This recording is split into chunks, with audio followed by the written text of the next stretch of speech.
bruises. And that is this doctor speaking about, ankle bruises and how long it takes to get over them. And pretty much, kind of letting us know that it really ain't that big of a deal. That being said, let me check out this video before I show y'all what I got to show y'all from last night's game. Now, this is a doctor speaking about Trae Young bone bruise. Now, we know that's the same injury Caitlin Clark is dealing with right now based on the information that Scott Agnes says and based on all the information that has come out since, August the 7th. But let's listen. Hawks point guard Trae Young has been diagnosed with a bone. Recent developments surrounding Caitlin Clark's reported ankle problem have sparked significant debate and skepticism among basketball observers. The controversy centers on claims made by reporter Scott Agnes, who insisted during a broadcast segment that Clark remained sidelined due to a persistent ankle issue preventing her return to competition. Agnes specifically mentioned that Clark continues dealing with this injury, describing it as a bone bruise affecting her ankle. Multiple discussions have emerged questioning the validity of these claims, particularly after visual evidence from recent game attendance seemed to contradict the severity of such an injury. To understand what a bone bruise actually entails, medical expert David Abbasi provides context through analyzing similar injuries in professional athletes. Trae Young has been diagnosed with a bone bruise or contusion to his ankle. We saw him go down with a very severe sprain, but now that we have this diagnosis of a bone bruise on the MRI, I just wanted to quickly go over the differences between basic ankle sprains and when we also have the added diagnosis of a contusion or a bone bruise, which makes it much more severe. So as we see in that play, as we review it, we see Trae Young is stepping. Now, this is all Trae Young, y'all, so don't get in the comment section. I'm trying to break down. Looking at Hawks, guard Trae Young's comparable diagnosis offers insight into what someone with this condition typically experiences. Young suffered his injury through an unusual incident where he stepped backward onto a referee's foot, causing his ankle to twist inward severely. According to medical analysis, standard ankle sprains involve stretching of ligaments on the outer portion of the ankle. However, more serious cases include bone bruises, which occur when extreme inward force causes the talus bone to collide with the tibia's end. This collision creates trauma that appears on MRI scans as increased signal, indicating edema, fluid accumulation, or blood presence around the affected area. Y'all, so don't get in the comment section. I'm trying to break down the type of injury because he said bone bruise, so he's going to explain this, guys. Stepping backwards in very freak accident, steps on the foot of the referee and unfortunately inverts his ankle. Invert means that the foot goes inward this way. So what happens during a basic ankle sprain is during those inversions, you get stretching of the structures on the outside part so the ankle ligaments can get stretched and sometimes torn.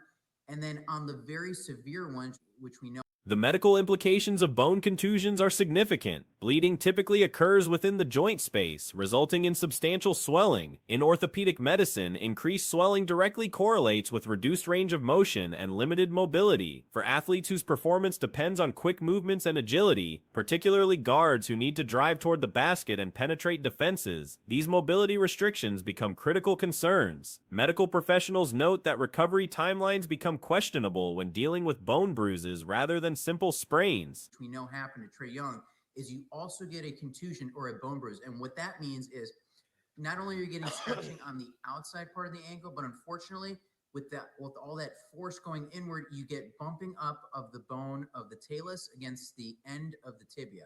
So that's how that bone bruise occurs, is it's basically those two bones are colliding. And what the MRI picks up is you'll start to see increased signal or basically edema or increased fluid or really basically. The presence of a contusion makes immediate return to competition highly unlikely, as athletic training staff must work diligently to minimize swelling and restore normal range of motion before clearance can be given. However, recent footage from game attendance raises serious questions about Clark's reported condition. Video captured at a recent matchup shows Clark moving freely without any visible signs of discomfort, limping, or restricted movement. Observers noted that her gait appeared completely normal, showing none of the mobility limitations that typically accompany bone bruises as described by medical experts. Commentary surrounding the footage expressed confusion, with some questioning whether there might be anatomical features unknown to medical science that could explain the discrepancy between reported injury and observed movement. Edema or increased fluid or really basically blood on that MRI which confirms that they do have that ankle contusion or bone bruise. Usually when you have that contusion, you have bleeding of that joint into the joint. It causes increased swelling. And in orthopedics, when we have an increase of swelling, we're also going to have a decrease of the range of motion and decreased mobility. And so that's the concern, especially with a point guard like Trae Young, who relies on his. Now, you heard him say decrease in mobility, right? Decrease in mobility. The footage clearly depicts Clark walking without assistance, protective equipment, or any indication of pain or limitation. This situation has shifted focus toward the Indiana Fever's management decisions. Questions have emerged about organizational planning and contingency considerations. The speculation suggests that team leadership may not have anticipated advancing past Atlanta in playoff competition, potentially leading to conservative injury management decisions that prioritize long-term health over immediate competitive opportunities. Few predicted Minnesota's current playoff position, with most analysts expecting Phoenix to advance easily. Relies on his. Now, you heard him say decrease in mobility, right? Decrease in mobility. All these things happen when you got a bone bruise. To get into the lane and penetrate. Is he going to have limited mobility of that ankle, and is he going to be ready to go for the next game? So it's really going to be on the athletic staff to do their best to see if they're able to limit the extent of the swelling and try to increase that range of motion back and see if Trae Young is able to return to the game. I think with that added diagnosis of the contusion or the bone bruise, it makes it much less likely that he would be able to be ready for the next game. Now, y'all heard. This unexpected turn of events has created a scenario where the Fever potentially miss strategic opportunities. The front office faces criticism for possibly failing to consider what-if scenarios that could have positioned the team differently. Clark's competitive resume lacks major championships despite her exceptional talent and widely recognized status as potentially the greatest shooter in women's basketball history. She hasn't captured a national collegiate championship or high school state title, with her only significant team achievement being a Commissioner's Cup that she didn't participate in due to circumstances. The decision to keep such a transcendent talent inactive during potential championship opportunities could have lasting implications. Less likely that he would be able to be ready for the next game. Now, y'all heard what he had to say. This is David Abbasi. He's a doctor, man. He's over on YouTube, and he make these videos kind of speaking about these injuries and stuff like that. Now, we know Caitlin Clark supposedly got this bone bruise. Now, I hate to keep beating a dead horse, bruh, but this was Caitlin Clark last night at the game. Watch this. Y'all see Caitlin? Y'all see Caitlin? Now, do that look like somebody that got what he just... If Clark never reaches another championship series and was medically cleared to compete during this opportunity, the decision could become a permanent mark on her career legacy. This becomes particularly significant given her shooting prowess and game-changing abilities. The organizational approach appears to lack proper scenario planning. Management seemingly didn't account for possibilities beyond their initial expectations, which becomes problematic when unexpected opportunities arise. The situation suggests Clark may not have sustained a genuine injury requiring extended absence from competition. Caitlin, now do that look like somebody that got what he just said? No, it don't. It don't. Look at it. Look at it. Oh, and let's check out the comments. This comment stated, Scott Agnes, is there a third ankle? The dark side isn't aware of it. Scotty boy. Is there a third ankle? Because Caitlin Clark definitely don't look hurt to me. Now, I told y'all earlier, bro. Evidence supporting skepticism dates back to August 7th when the injury supposedly occurred. Footage from that specific date shows Clark carrying what appears to be shopping bags, walking normally without any signs of limping or discomfort. Her movement appeared fluid and unrestricted, showing no indication of the mobility issues that medical experts associate with bone bruises. Medical descriptions emphasize that bone bruise victims experience significant mobility loss requiring protective equipment like walking boots. No evidence has surfaced showing Clark in such equipment or even basic supportive wrapping around the supposedly injured ankle. Mentally in Cancun already. They may be absolutely in Cancun. But the fact is that they're never going to do anything about it. Cheryl Reeve, I mean this. This is what Cheryl Reeve did to the fans. She ran off the court screaming, fuck you, at the other team's fans. Obviously, she's getting suspended.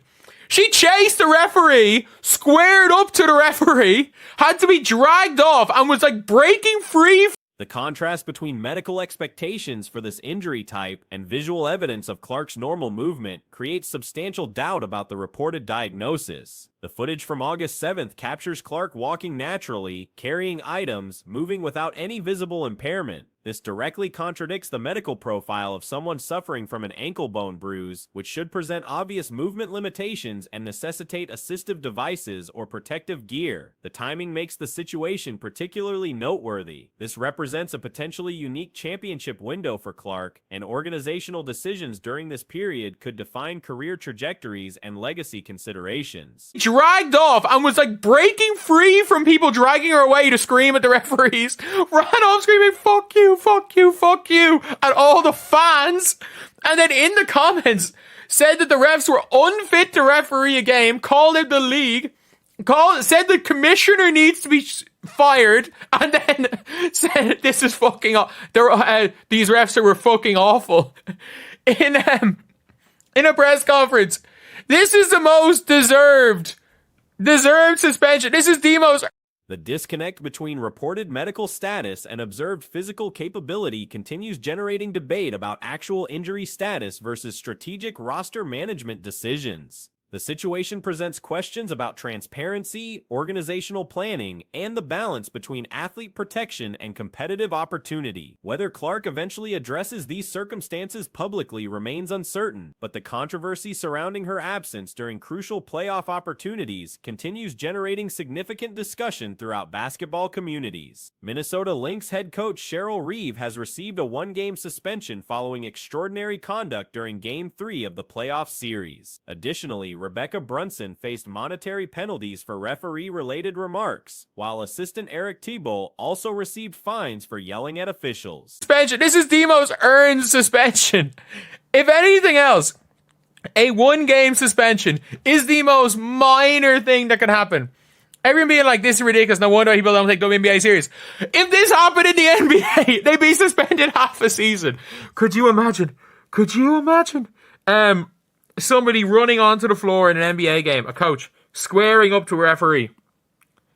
Then them being somebody dragging them away, then breaking free, going back. However, the situation involving Reeves stands apart in its severity and warranted consequences.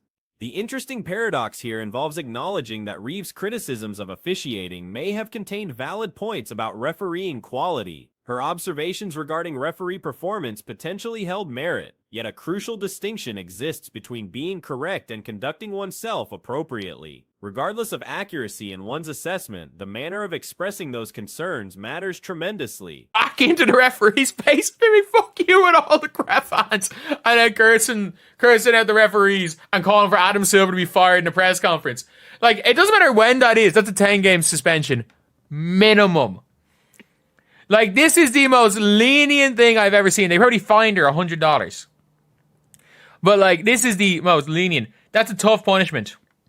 That is the most... Why are people saying this is a tough punishment? This is the most lenient punishment. The suspension comes as a direct result of multiple serious infractions committed both during and after the game. Reeves' actions included fleeing the court while repeatedly shouting profanities at opposing team supporters. She pursued game officials aggressively, physically confronting a referee in what observers described as squaring up behavior. When other staff members attempted restraining her, she actively resisted their efforts, breaking free to continue directing verbal abuse at referees. The profanity-laden tirade continued as she exited, directed broadly at spectators throughout the venue. Idiot punishment. Like, she did about 4 things worthy of a game suspension. Back to back to back to back. She did about 4 things. This league is pathetic, you're kidding. This is kind of wild. Feels like a hefty fine. What are we talking about? She ran a screen. She ran off. She was being pulled off the court screaming, fuck you, at all the fans. Like, what world do we live in that we're complaining about? Beyond the on-court incidents, Reeves' post-game press conference contained additional inflammatory statements. She declared the officiating crew unqualified to manage professional games, demanded the league commissioner's termination, and used explicit language characterizing the referee's performance during her official media availability. The compilation of these actions created what many consider the most clear-cut case for disciplinary measures imaginable. The discourse surrounding this punishment reveals fascinating perspectives about appropriate consequences. Some observers characterize the one-game ban as excessive or harsh treatment. That we're complaining about his suspension. This is the most obvious suspension. In fact, the fact is that she's not suspended for the first 5 games starting next season. Like, the fact that she's not suspended for the first 5 games, for the rest of this season and the first 5 games of next season shows this league isn't serious. Shows this league is not serious. I mean that. Like, this viewpoint appears disconnected from the gravity of what transpired. Comparing this situation to potential NBA scenarios provides useful context. Imagine a professional basketball coach in any major league charging onto the playing surface, physically confronting officials, requiring forcible removal while continuously breaking free to resume confrontation, cursing at thousands of fans, then publicly demanding the league commissioner's dismissal while using profane language during official press obligations. Such behavior in NBA context would likely generate suspensions spanning numerous games, potentially reaching double-digit figures or even season-long bans. The notion that a single-game penalty represents harsh punishment appears divorced from reasonable standards of professional conduct. not serious. I mean that. Like, this is the most obvious suspension ever. Obviously, this is the most obvious suspension. What are people complaining about? The league is a joke. She stood on business. What are we doing? What is this WNBA thing that if we like you, you can do whatever you want? Being like, oh, you know, she... If anything, this demonstrates remarkable leniency from league administration. Multiple distinct violations occurred, each independently worthy of game suspensions. The cumulative nature means Reeve committed approximately 4 separate suspension-worthy infractions consecutively. The monetary fine accompanying the suspension reportedly amounts to merely $100, further illustrating the restraint shown by league officials. Reactions calling this punishment severe or excessive miss fundamental points about maintaining professional standards. NBA thing that if we like you, you can do whatever you want.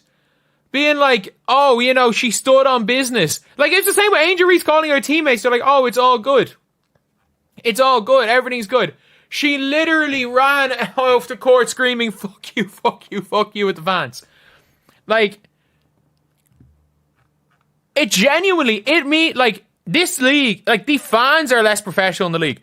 In fairness, the league, I absolutely mean this. I absolutely mean this when I say this. The league should have... Comments suggesting the league lacks credibility for enforcing discipline actually invert the situation. The authentic concern involves whether consequences prove sufficient for the magnitude of misconduct displayed. Arguments that she stood on business or showed admirable passion fundamentally misunderstand appropriate boundaries in professional sports. The position that Reeve deserved extended suspension beyond a single game holds considerable merit. Many believe appropriate discipline should have encompassed the remainder